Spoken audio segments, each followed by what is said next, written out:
Hello everyone. आज के short में हम बात कर लेते हैं गुप्त वंश के फेमस राजाओं के बारे में जिनका सीक्वेंस अक्सर एग्जाम में पूछा जाता है और स्टूडेंट्स काफ़ी कंफ्यूज रहते हैं। तो बात करें गुप्त वंश, गोल्डन एरा है एंशियंट हिस्ट्री का। गुप्ताज डायनेस्टी के जो फाउंडर थे, जो संस्थापक माने जाते हैं, वो श्री गुप्त माने जाते हैं। श्री गुप्त के बाद उनका बेटा आता है घटोत्कच, बट ये दोनों कोई ज्यादा फेमस नहीं होते, बहुत ज्यादा काम इन्होंने नहीं किया होता है। तो रियल फाउंडर जो माने जाते हैं वो चंद्रगुप्त प्रथम माने जाते हैं। वास्तविक संस्थापक गुप्ताज डायनेस्टी के चंद्रगुप्त प्रथम माने जाते हैं, जिनको महाराज अधिराज के नाम से जाना जाता है।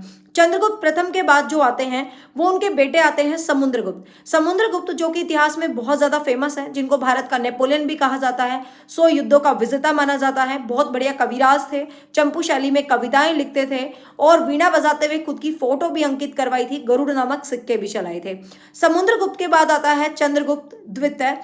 समुद्रगुप्त के बाद वैसे इनका बेटा आता है रामगुप्त, बट वो बहुत ज्यादा ट्रेंडिंग में नहीं रहा होता है। तो रामगुप्त के बाद जो मेजर शासक आता है वो आता है चंद्रगुप्त सेकंड।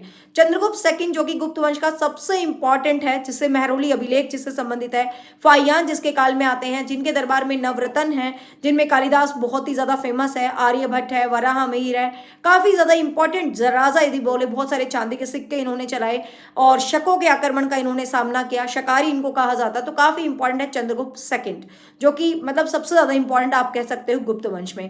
चंद्रगुप्त सेकंड के बाद इनका बेटा आता है कुमारगुप्त।